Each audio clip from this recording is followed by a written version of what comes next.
Pemirsa Pemimpin Masa Depan, acara Fokus Group Discussion atau FGD kembali digelar dengan tema membedah proposal DPD RI memperkuat dan menyempurnakan sistem bernegara sesuai dengan rumusan para pendiri bangsa. Acara digelar di Hotel Horizon Bandung 10 Agustus tahun 2023. Acara ini dihadiri langsung Ketua DPD Republik Indonesia AA Lanyala Mahmud Bataliti, para anggota DPD dari berbagai provinsi, salah satunya Dr. Randa Hajah Eni Sumarni MKes dari Jawa Barat, KRMH Tommy Agung Hamijoyo Sarjana Ekonomi atau yang lebih akrab disapa Kanjeng Senopati dari Jawa Tengah, dan perwakilan DPD dari daerah lainnya yang tidak bisa saya sebutkan satu persatu. Acara ini dihadiri lebih dari 60 pemangku kepentingan sipil, militer, tokoh-tokoh, ketua asosiasi Kesundaan, dan hadir juga para bakal calon DPD RI Dapil Jawa Barat. Pembicara yang hadir adalah Profesor Dr. Haji Ihsanuddin Nursi, pakar ekonomi politik, Brigjen TNI Purnawirawan Purnomo. Menjadi penanggap utama, Mamet Ahmad Hakim, Ketua KPU Provinsi Jawa Barat periode 2008-2009, yang juga sebagai advokat senior. Ari Subagja Hussein, Ketua Majelis Adat Sunda. Kiai Haji Hambali, anggota DPD RI periode 2014-2019, yang sekaligus pembina Gerakan Pilihan Sunda. Pemirsa Pemimpin Masa Depan, perlu diketahui, dilansir dari laman dpd.go.id, DPD RI tawarkan proposal perbaikan konstitusi untuk pastikan kedaulatan dan kemakmuran rakyat. Hal itu disampaikan Lanyala dalam pertemuan pimpinan dan anggota DPD RI dalam rangka sosialisasi hasil rapat konsultasi pimpinan DPD RI dan MPR RI di Jakarta, pada Rabu 12 Juli tahun 2023 malam. Menurut Lanyala, kesadaran untuk melakukan koreksi konstitusi hasil amandemen 1999 hingga tahun 2002 sudah mulai dibicarakan di berbagai tataran, baik dari tataran elemen masyarakat maupun di lembaga negara. Bahkan MPR RI telah menugaskan kelompok kajian di MPR untuk mulai menyusun proposal kenegaraan sebagai bagian dari upaya perbaikan konstitusi. Dalam acara FGD yang digelar di Horizon Bandung 10 Agustus 2023, pemangku kepentingan sipil, militer, tokoh-tokoh, dan ketua asosiasi Kesundaan menanggapi proposal DPD RI tersebut. Maju terus Pak, jangan mundur. Jadi jangan lagi lihat kanan kiri, pokoknya maju terus. Yang semuanya bilang maju terus, maju terus.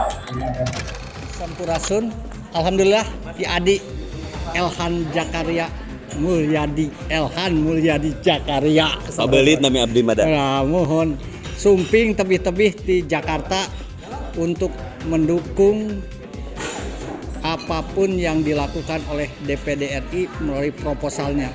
Kumaha ya teh pertemuan ayeuna teh Kang? Ya. Jadi intinya mah Kang Andri, saya itu mendengar cuma sepintas karena tadi jujur saya itu bingung itu acara naon gitu kan. Nah, itu pertama, ini yang buat acara teh sangat luar biasa. Kudu nama ieu teh wah digedean di ruanganana di lobaan di jalmin urang Sunda. Kalau perlu mah dikongreskeun deui sekalian. Dikongreskeun ya. Jadi bahasan DPD itu memang jelas bahwa DPD teh mewakilkan wilayah. Jadi menurut Kang Andri kumaha kapayuna ieu teh. Jadi 5 proposal teh naon we tah kira-kira bocorkeun saeulit. Ya DPD RI ingin mengajukan dekret sebenarnya kepada Pak Jokowi pada tanggal 16 Agustus bersamaan dengan pidato kenegaraan ya. Nah, memang ada sebuah masalah besar ketika MPR tidak ada di Republik ini. Siapa lembaga tertinggi dari rakyat ini? Siapa yang mewakili kedaulatan rakyat? Siapa yang merumuskan arah-arah pembangunan?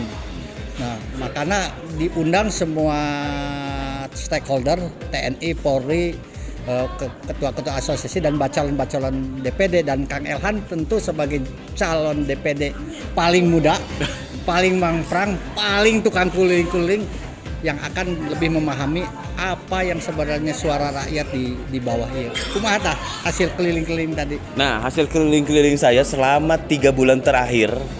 Nah, ini saya pakai bahasa Indonesia biar nyampe juga ke yang di atas yang berkewenangan. Jadi peranan DPD ini apa sih Pak DPD? Terus tugasnya apa, wewenangnya apa kok seperti itu. Dan ini saya yakin berlaku di setiap wilayah. 3 bulan saya keliling Jawa Barat, mereka nggak tahu DPD itu apa. Sok ditaruhkeun dari DPD jeung DPR naon bentenna. Nah, eta. Itu. Ya itu yang mengerikan, artinya rakyat tidak tersosialisasi tentang peran DPD, apalagi cuma 4. Bentar, Kecuali iya aya Pilancek, ieu nohong ieu senior ieu mah ieu tah. Iya udah tukang keliling Tah. Bunda Eni. Yang mensosialisasikan apa itu DPDR. Abdi dibantuan kamari Bu. Dibantuan kamari teh. Apa fungsinya kan? Fungsinya teh Sehingga apa? tidak seperti tadi salah ngomong bahwa apa namanya kebudayaan itu bukan ranah DPD. Justru Komite 3 itu sudah membuat RUU bagaimana melestarikan budaya daerah Nusantara. Anggota dari bacalon DPD harapan ke depannya teh naon kumaha gitu. Sebagus apapun anggota DPD, kalau kewenangan DPD masih seperti saat ini, ya itu. Ya Terbelenggu. kecuali ya seperti itu. Makanya saya ingin menganjurkan Bu Eni buat buku, tapi buku jangan buku narsis. Iya, betul. Banyak sekarang teman-teman buku narsis dari jalanan ke Senayan. Wah. Nah, tentang autobiografi kan. Kalau Bunda Eni mah konsep bagaimana membangun daerah. Ini satu pertanyaan khusus Bunda Eni karena beliau ini adalah mau 5 periode apa berapa? 2 periode ya? Oh 3 ya. Saya 5 salah ngomong punten karena hari ini kan bacalon juga ya. Periode ketiga. Bacalon lagi. Nah, ini berarti kan peranan Bu Eni itu sangat dibutuhkan, Bu. Gimana harapan ke depannya, Bu? Silakan. Harapan ke depan pertama adalah tadi sampaikan oleh Kang Haji Ali Hambali sebagai mantan anggota DPD RI yang paham banget bagaimana tupoksi kita di dalam kewenangan itu kalau check and balances ya harus seimbang. Masa satu kekuatannya super power yang satu kekuatannya dikebiri. Jadi jangan sampai ke depan ini undang-undang tuh dibuat hanya untuk kepentingan sesaat dan untuk golongan tertentu.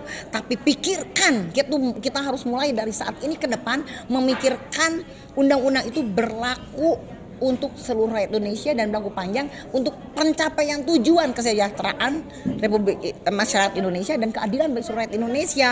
Itu yang saya inginkan. Ini dia luar ya. biasa. Bentar, Kang Andri mohon izin punten ieu tah aya kalarasan ya Kang. Punten kan dia coba ditaruh sakali.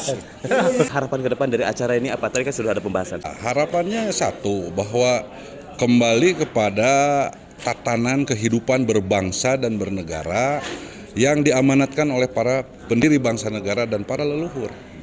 Kenapa hari ini kita menuntut itu? Karena hari ini bangsa Indonesia hidup dalam pengkhianatan terhadap amanat dan contoh dari para leluhur dan founding fathers tadi.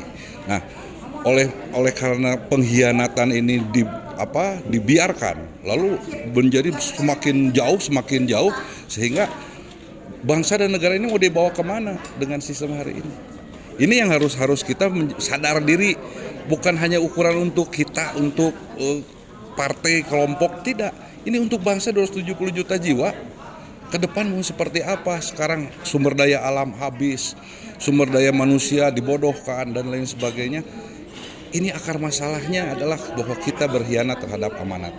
Ini yang harus kita merubah kembali lagi kepada amanat. Dasar manusia hidup adalah contoh dan amanat. Keluar dari contoh dan amanat akan ketemunya adalah kecelakaan. Ini yang harus disadari. Pokoknya Sunda itu jangan mau diremehkan oleh pemerintah pusat dengan mereka mengungkung kita dengan tidak memberikan hak-hak politik, sosial, ekonomi, dan kebudayaan. Kita puluhan tahun selama reformasi ini banyak dikungkung dan direndahkan dan hak-hak kita dibelenggu, diantaranya hak soal keuangan. Kita harusnya mendapatkan banyak dari pemerintah pusat, puluhan triliun tiap tahun. Tetapi karena sistem yang ada, maka masyarakat Jawa Barat banyak miskin, tidak salah. Karena kita banyak dirugikan dalam soal tata kelola negara ini. Kita harus meminta hak-hak kita supaya masyarakat Jawa Barat menjadi lebih baik. Kembali lagi bahwa sadarlah hidup berbangsa dan bernegara. Bahwa kita hidup, ada contoh, ada amanat yang harus kita pakai, harus kita lakukan dalam kehidupan berbangsa bernegara kita. Lepas dari contoh dan amanat, maka kita akan menjadi bangsa yang celaka, bangsa yang dilaknat oleh Sang Pencipta, oleh para leluhur kita. Saya kira itu. Terima kasih. Nuhun Kang Elhan, luar biasa. Anggota DPD termuda kita, luar biasa.